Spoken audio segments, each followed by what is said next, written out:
27. december 2017 na vrchole kopca Veľké Vreteno pri Kysuckom Novom Meste.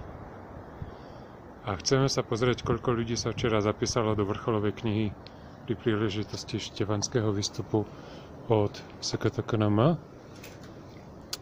Takže začíname. 1,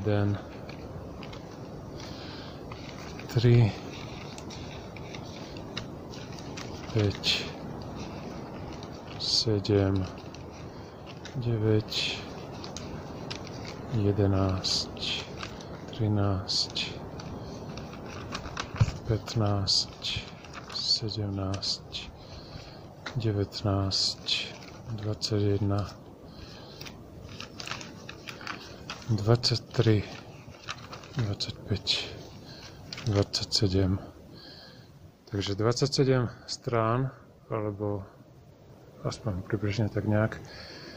Dúfam, že sa všetci dostali Čo?